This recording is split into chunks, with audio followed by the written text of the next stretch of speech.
മലയാള സിനിമയുടെ തറവാടെന്ന് അറിയപ്പെടുന്ന ഒരു സംവിധാനമുണ്ട്, തലസ്ഥാനത്തെ മെരിലാൻഡ് സ്റ്റുഡിയോ.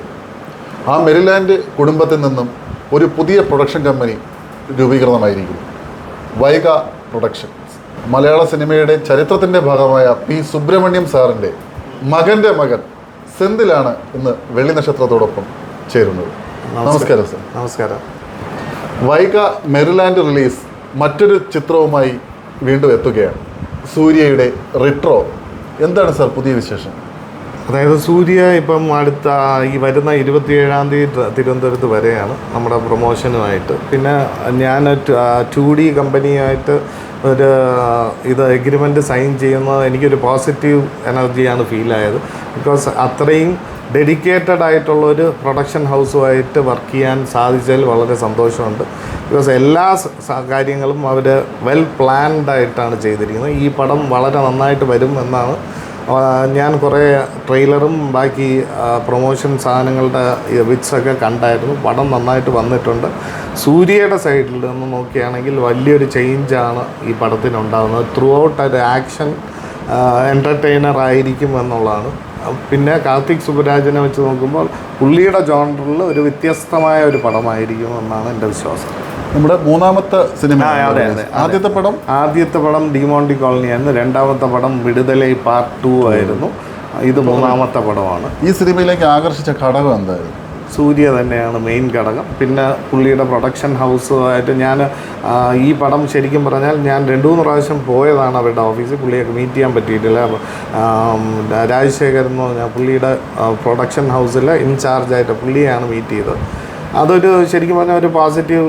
ഞാൻ എന്തുകൊണ്ടാണ് അത് പോസിറ്റീവ് എന്ന് പറയാൻ കാരണം, പുള്ളിയുടെ ഓഫീസിൽ കയറുമ്പോൾ തന്നെ ഒരു പോസിറ്റീവ് എനർജിയാണ്. ഒരു ദൈവത്തിൻ്റെ മുരുകൻ നമ്മുടെ ശരിക്കും പറഞ്ഞാൽ നമ്മുടെ മെയിൻ ഇതെന്ന് പറഞ്ഞാൽ മുരുകനാണ് നമ്മുടെ ഇത്. പുള്ളിയുടെ ഓഫീസിൽ പോകുമ്പോൾ ശരിക്കും ഒരു വലിയൊരു കൊച്ചു പൂജാ റൂം ഇതും എല്ലാം ഉള്ള ഒരു ലോബിയാണ്. അവിടെ പോയിരുന്ന് കുറച്ച് നേരം വെയിറ്റ് ചെയ്തെന്ന് പുള്ളിയെ കണ്ട് സംസാരിച്ചു. പുള്ളിയുടെ അടുത്ത് സംസാരിച്ചു. അപ്പോൾ പുള്ളി എൻ്റെ അടുത്ത് ഡിസ്കഷൻ ചെയ്തിട്ട് നിങ്ങൾക്ക് തരാനായിട്ടുള്ളൊരു അഭിപ്രായം പറഞ്ഞപ്പോൾ എന്നിട്ട് എൻ്റെ അടുത്ത് ചോദിച്ചു എപ്പോഴാണ് സൈൻ ചെയ്യുന്നതെന്ന് ചോദിച്ചു. അപ്പം ഞാൻ പറഞ്ഞു ഞാൻ ഡേറ്റൊക്കെ നോക്കി കൺഫേം ചെയ്തിട്ട്. അത് തന്നെ നോർമലി ഒരു ഡിസ്ട്രിബ്യൂഷൻ ഹൗസിൽ നമ്മൾ പോയി അല്ല ഒരു പ്രൊഡ്യൂസറെ കാണാൻ പോകുമ്പോൾ അവർ നാളെ തന്നെ സൈൻ ചെയ്യണം. അത് ദിവസം കൊള്ളാവോ നമ്മുടെ സൗകര്യം നോക്കിയോ ഒന്നുമില്ല. വേറെ ആൾക്കാർ വെയിറ്റ് ചെയ്യുന്നു, ഇങ്ങനെ ഓരോ കണ്ടീഷൻസ് പറയും. എനിക്കിത് പോസിറ്റീവായിട്ട് മെയിനായിട്ട് തോന്നാൻ കാര്യം അവർ നമുക്ക് വേണ്ടി വെയിറ്റ് ചെയ്തു. ഇന്ന ഡേറ്റിൽ മതി എന്ന് പറഞ്ഞ് ഇന്ന സമയത്തെ പറ്റുള്ളൂ എന്ന് പറഞ്ഞപ്പോൾ ദേ വെർ റെഡി. ആൻഡ് നമ്മുടെ കാര്യങ്ങളൊക്കെ നമ്മുടെ പ്രൊമോഷൻസിനും ഇതിനും എല്ലാം സഹകരിക്കാനും അവർ തന്നെ വോളണ്ടറി ആയിട്ട് പറഞ്ഞു ഞങ്ങൾ ഏതെങ്കിലും ഒരു സ്ഥലത്ത് വന്ന് പ്രൊമോഷൻ ചെയ്തു തരാമെന്ന് പറഞ്ഞു. ആൻഡ് ഞാൻ ട്രിവാൻഡ്രത്തുകാരനായതുകൊണ്ട് നമ്മുടെ എല്ലാം ട്രിവാൻഡ്രത്തായതുകൊണ്ടും ഞാൻ ട്രിവാൻഡ്രം ചൂസ് ചെയ്തു.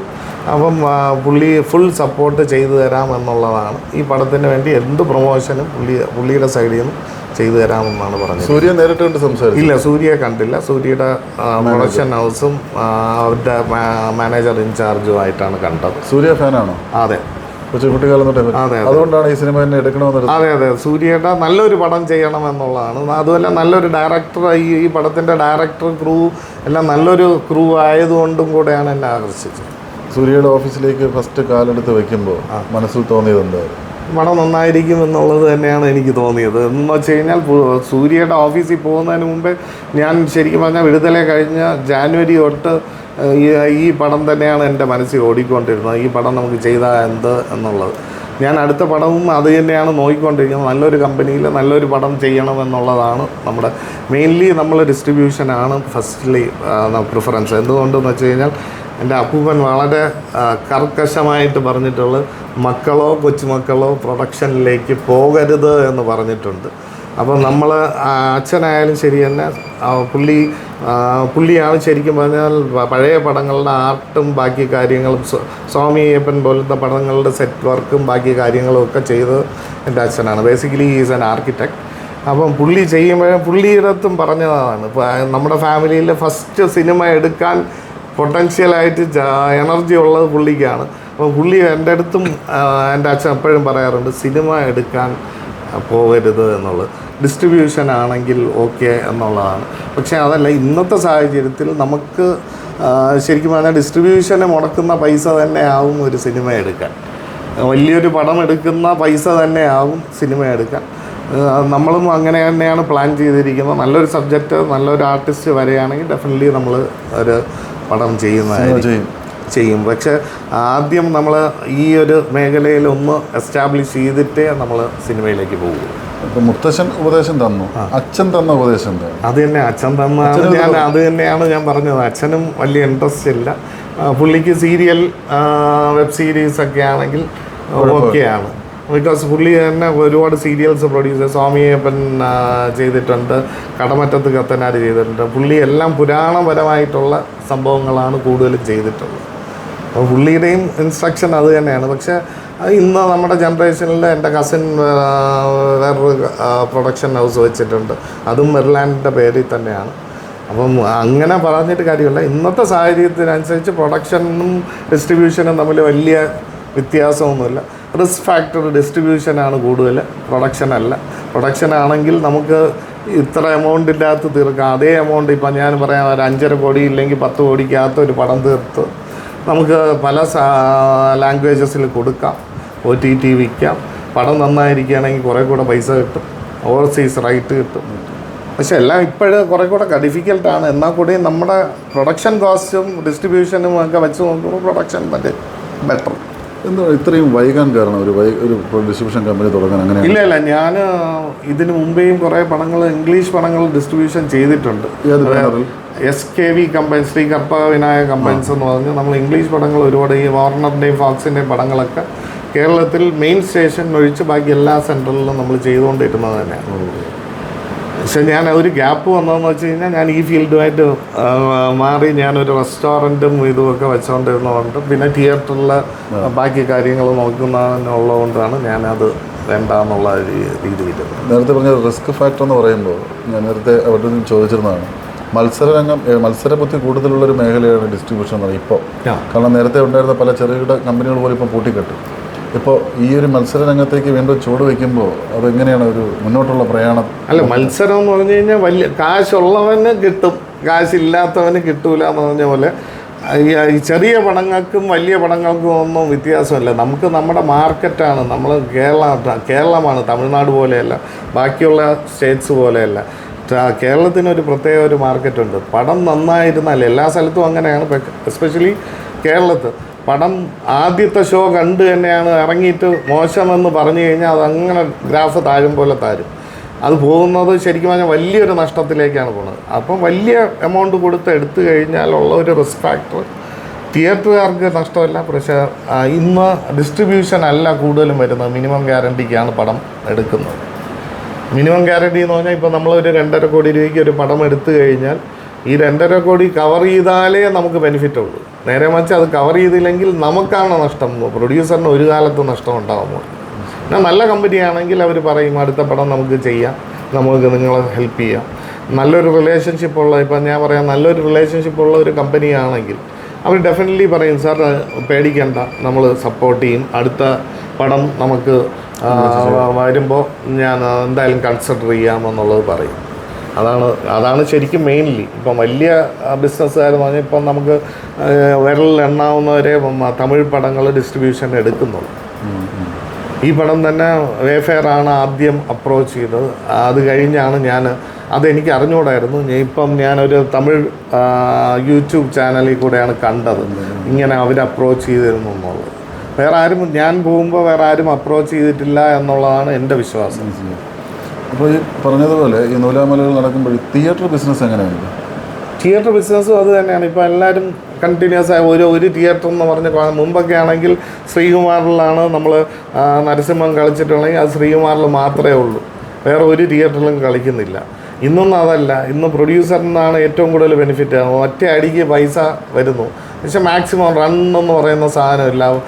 ഫ്രൈഡേ, സാറ്റർഡേ, സൺഡേ, മൺഡേ ആകുമ്പോൾ അറിയാം പടം നന്നായിരുന്നെങ്കിൽ ഓടും, ഇല്ലെങ്കിൽ ഓടില്ല. ഇത്ര ഒരു മാറ്റം കൊണ്ടുവന്നത് തിയേറ്റർ ഉടമകൾക്കൊരു ചലഞ്ചല്ലേ? ചലഞ്ചല്ലാന്നല്ല, ചെറിയ തിയേറ്ററൊക്കെ ഡെവലപ്പ് ചെയ്തെല്ലാം മൾട്ടിപ്ലക്സ് ലെവലിൽ തിയേറ്റർ നന്നാക്കിയിട്ടുണ്ട്. ഇപ്പം ഒരു സ്ക്രീനുള്ള തിയേറ്ററിൽ ഇപ്പം ഞാൻ ഡിസ്ട്രിബ്യൂഷൻ ഓൾ കേരള ചെയ്യുന്നതുകൊണ്ടറിയാം, ത്രൂ ഔട്ട് എൻറ്റയർ കേരള ഇവിടെ നിന്ന് കാസർഗോഡ് വരെ നോക്കിയാൽ ഒരു സിംഗിൾ തിയേറ്ററുള്ള തിയേറ്റേഴ്സ് വളരെ കുറവാണ്. മൾട്ടിപ്ലക്സ് എല്ലാം ഒരു തിയേറ്ററിൻ്റെ ഉള്ളവരെല്ലാവരും 2 തിയേറ്റർ ആക്കിയാണ്. അപ്പം സീറ്റ് എണ്ണം കുറയാണ്. ഇപ്പം നമ്മുടെ ഓഡിയൻസ് കൗണ്ട് കുറയാണ്. ഇപ്പം 150, ഇപ്പം നമ്മൾ ശ്രീകുമാർ ന്യൂ തിയേറ്റർ എടുക്കുകയാണെങ്കിൽ ഏകദേശം 190 സീറ്റ് 200 സീറ്റുള്ള തിയേറ്ററാണ് ഇരിക്കുന്നത്. ഒന്ന് മാത്രമേ ഉള്ളൂ വലുതായിട്ടുള്ളൂ. വലിയ പടം വരികയാണെങ്കിൽ നമ്മൾ വലിയ തിയേറ്ററിൽ കളിക്കുക. മറ്റേതാകുമ്പോൾ 50 പേരുണ്ടെങ്കിൽ നമുക്ക് കളിക്കാൻ പറ്റും. ഇപ്പം നേരെ വെച്ച് ഒറ്റ സ്ക്രീനാണെങ്കിൽ 50 പേര് വെച്ച് കളിച്ചാൽ ഒരു കാലത്ത് മുതലാണ്. അപ്പോൾ ഇത് നമ്മളിപ്പോൾ ഈ ഒരു മലയാള സിനിമയിൽ വലിയൊരു മാറ്റം കൊണ്ടുവന്ന ആളാണ് തങ്ങളുടെ മുത്തച്ഛൻ. എന്നുവെച്ചാൽ അന്ന് പൗരാണിക കാലത്തെ സിനിമകളിൽ നിന്നും ഒരുപാട് വ്യത്യാസങ്ങൾ, മറ്റേ മത്സര ബുദ്ധിയോടുള്ള സിനിമകൾ കൊണ്ടുവന്നൊരു സമയം. അങ്ങനെയുള്ള ഒരാളുടെ തറവാട്ടിൽ ഒരു മലയാള സിനിമ എന്തുകൊണ്ട് ഡിസ്ട്രിബ്യൂട്ട് ചെയ്തില്ല? മലയാള സിനിമ നല്ല പടം വന്നാൽ ഡെഫിനറ്റ്ലി അവസരം കിട്ടിയാൽ നമ്മൾ ഡിസ്ട്രിബ്യൂട്ട് ചെയ്യും. അപ്പോൾ ഇതുവരെ നല്ല സിനിമകൾ ഇതുവരെ ഇല്ല, വന്നില്ല എന്നല്ല, അവരെല്ലാവരും സ്വന്തം. ഇപ്പം ഞാൻ പറയാം, ഒരുമാതിരിപ്പെട്ട കമ്പനികൾ ഇപ്പം മോഹൻലാലിനാണെങ്കിൽ ആൻ്റണി ഉണ്ട്, ആശീർവാദുണ്ട്, ദുൽഖറിനാണെങ്കിൽ ദുൽഖറിൻ്റെ കമ്പനിയുണ്ട്. ഓരോരുത്തർക്കും അവരവരുടെ, ഇപ്പോൾ ആസിഫ് അലി ആണെങ്കിൽ ആസിഫ് അലിയുടെ സ്വന്തം കമ്പനിയുണ്ട്. എല്ലാവരും അവരവരുടെ പ്രൊഡക്ഷനിലേക്ക് മാറിക്കഴിഞ്ഞു. അപ്പം ഡിസ്ട്രിബ്യൂഷന് കൊടുക്കുകയാണെങ്കിൽ ഡെഫിനറ്റ്ലി നമുക്ക് എടുക്കാം. അപ്പോൾ ഇങ്ങനെ താരങ്ങൾ തന്നെ അവരുടെ നിർമ്മാണവും ഇവരുടെ ഡിസ്ട്രിബ്യൂഷനും ഏറ്റെടുക്കുമ്പോൾ മറ്റുള്ളവർക്ക് അതൊരിക്കലും നമുക്ക് പറയാൻ ഒക്കില്ല. നല്ല ഓപ്പർച്യൂണിറ്റി കിട്ടുകയാണെങ്കിൽ അവരത് മാക്സിമം യൂട്ടിലൈസ് ചെയ്യണമെന്നുള്ളതാണ് എൻ്റെയും വിശ്വാസം. അല്ല, സ്വാഭാവികമായിട്ടും അവർ സിനിമ താരത്തിന് പ്രത്യേകിച്ച് അറിയാം ഇന്ന സിനിമ ഏത് തരത്തിലുള്ളതാണെന്നുള്ള.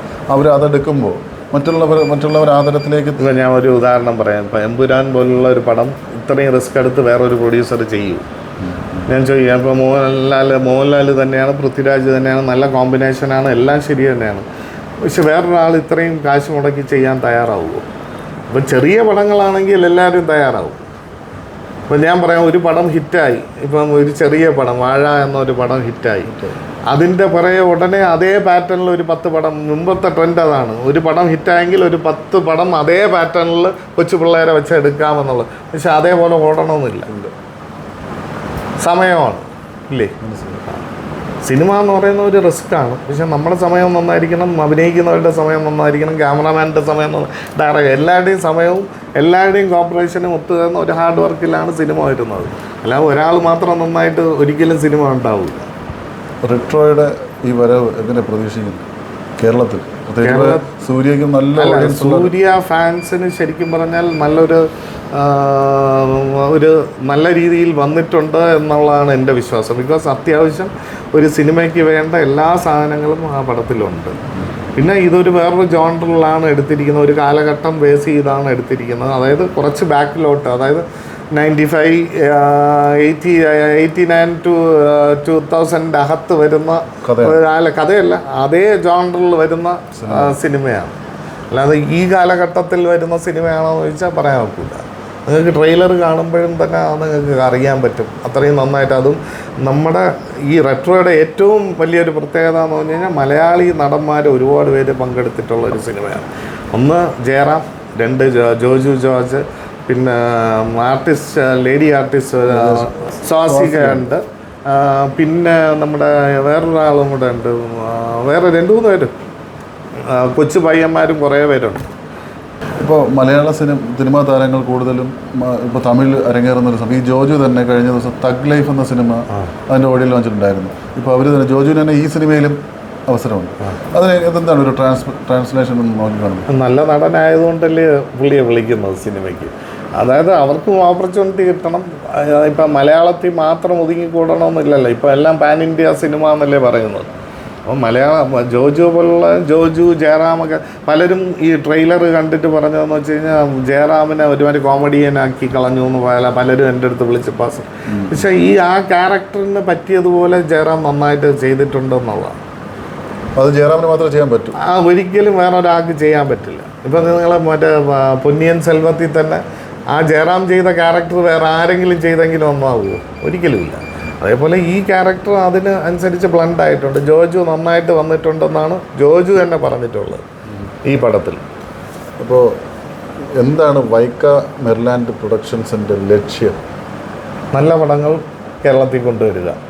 കേരളത്തിൽ കൊണ്ടുവരും. അപ്പോൾ കേരളത്തിലുള്ള നല്ല സിനിമകൾ അല്ല, നല്ല പടങ്ങൾ കേരളത്തിൽ കൊണ്ടുവരിക. നല്ല പടങ്ങൾ കിട്ടുകയാണെങ്കിൽ മലയാള പടങ്ങളും നമ്മൾ ഡിസ്ട്രിബ്യൂഷൻ ചെയ്യുന്നതായിരിക്കും. പ്രൊഡക്ഷൻ എന്തായാലും ഇപ്പോൾ ഉടനെ ഇല്ല, പ്ലാൻ ചെയ്യുന്നുണ്ട്. അതൊരു super star multi star level cinema ആയിരിക്കും. സ്വാഭാവികമായിട്ട് അത് എക്സ്പെക്ട് ചെയ്യാമല്ലോ. അല്ല, പറയാം സൂപ്പർ സ്റ്റാർ പടമാണെന്നോ മൾട്ടി സ്റ്റാർ പടമാണെന്നോ ഡിസ്കഷൻ നടന്നു. അല്ല, ഞാൻ പറഞ്ഞിട്ടുണ്ട്, സംസാരിച്ചുകൊണ്ടിരിക്കുകയാണ്. നല്ലൊരു ഡയറക്ടറാണ് എൻ്റെ വിഷയം. ഡയറക്ടറും കഥയും കിട്ടുകയാണെങ്കിൽ ഞാൻ ഏത് സ്റ്റാറിൻ്റെ അടുത്ത് അപ്രോച്ച് ചെയ്യുള്ളൂ. ഇപ്പോൾ ഒരുപാട് നവാഗത സംവിധായകർ വരുന്ന സമയം കൂടിയാണ്. അത് പലർക്കും പഴയ തരങ്ങളുണ്ട്. ഈ നവാഗത സംവിധായകരെ കുറിച്ചുള്ള താങ്കളുടെ അഭിപ്രായം എന്താ? വളരെ നന്നായിട്ടുണ്ട്. ഈ പടം തുടരും. ശരിക്കും പറഞ്ഞാൽ എനിക്ക് ഭയങ്കര എക്സ്പെക്റ്റേഷൻ ഉള്ള ഒരു പടമാണ്. ബിക്കോസ് ഞാനൊരു മോഹൻലാൽ ഡീപ് ആർഡൻറ്റ് ഫാൻ ആയതുകൊണ്ട് പറയാണ്, ലാൽ ചേട്ടൻ്റെ ശരിക്കും പഴയ ഒരു ലുക്കും ഒരു ടച്ചും വന്നിട്ടുള്ള ഒരു പടമാണ് തുടരും. അത് നന്നായിട്ട് വരും എന്നാണ് എൻ്റെ പ്രതീക്ഷ. പുള്ളിയും പുതിയ ഡയറക്ടറാണ്. പുതിയ ഡയറക്ടേഴ്സ് വെച്ച് അക്സെപ്റ്റ് ചെയ്യണം. മോഹൻലാലിനെ പോലെ ഒരു നടൻ ശരിക്കും പറഞ്ഞാൽ പുതിയ ഡയറക്ടർ ചെയ്ത് കഴിഞ്ഞാൽ കുറേ കൂടെ നന്നാവുന്നതാണ്. പൃഥ്വിരാജ് ശരിക്കും പറഞ്ഞാൽ മോഹൻലാലിനെ വെച്ചല്ലേ ചെയ്തത്. അത് നന്നായിട്ട് വരുമെന്നാണ് വിചാരിക്കുന്നത്. അത്തരത്തിലൊരു നിർമ്മാണം ഇവിടെ നിന്ന് പ്രതീക്ഷിക്കുന്നു. ഞാൻ അത് തന്നെയാണ് ഞാൻ പറഞ്ഞത്. നല്ല കഥ, നല്ല ഡയറക്ടർ ഉണ്ടാവുകയാണെങ്കിൽ നല്ലൊരു പടം ഉണ്ടാവും. അപ്പോൾ ഈ പറഞ്ഞ തിയേറ്ററിനകത്ത് നമ്മളിപ്പോൾ OTT, നമ്മുടെ ഈ കോവിഡാണ് നമുക്ക് ഏറ്റവും വലിയ പ്രതിസന്ധി സൃഷ്ടിച്ചത്. ആ സമയത്ത് ഒരുപാട് ഭൂരിപക്ഷ ഓഡിയൻസ് OTTയിലോട്ട് മാറിക്കഴിഞ്ഞു. ഇപ്പോൾ ക്രമേണ തിയേറ്ററിലേക്ക് ആൾക്കാർ വരുന്നുണ്ട്. എങ്കിലും ഇപ്പോഴും ഒരു അതിനെയാണ് ഞാൻ പറഞ്ഞത്. ഇപ്പം എന്തെന്ന് വെച്ച് കഴിഞ്ഞാൽ എല്ലാവരും റിവ്യൂസ് നോക്കുന്നുണ്ട്, ഓൺലൈൻ മീഡിയ പറയുന്ന സ്റ്റേറ്റ്മെൻറ്റ്സ് നോക്കുന്നുണ്ട്. പിന്നെ ഓഡിയൻസ് ഒപ്പീനിയൻ എന്ന് പറഞ്ഞാൽ ആദ്യം ഇറങ്ങുന്നവരുടെ പൾസിലാണ് ശരിക്കും പറഞ്ഞാൽ പടം നിൽക്കുന്നത്. അപ്പോൾ ഇന്ന് ഈ കഴിഞ്ഞ ആഴ്ച ഇറങ്ങിയ പടങ്ങളിൽ എത്ര പടം ഓടി? ഒരു പ്രൊഡ്യൂസർ പടം എടുക്കുമ്പോൾ പുള്ളിയുടെ പടം നന്നായിരിക്കണമെന്നാണല്ലോ. ആരും മോശം പടം എന്ന് പറഞ്ഞാൽ ആരും ഷൂട്ട് ചെയ്യാറില്ല. എല്ലാവരും കഷ്ടപ്പെട്ട് തന്നെയാണ് എടുക്കുന്നത്. പക്ഷെ അത് വിധി എന്ന് പറയുന്ന പോലെ വെള്ളിയാഴ്ച ആകുമ്പോൾ ഫസ്റ്റ് ഷോ കാണും. ആദ്യത്തെ ഷോ കഴിഞ്ഞിറങ്ങി ഓഡിയൻസിൻ്റെ പൾസ് അറിയുമ്പോഴേ അറിയാവും. ഇപ്പം ഒരു ആർട്ടിസ്റ്റിൻ്റെ അടുത്ത് ചോദിച്ചു കഴിഞ്ഞാൽ അത് വളരെ നന്നായിരിക്കുന്നു, നന്നായിട്ട് വന്നിട്ടുണ്ട്.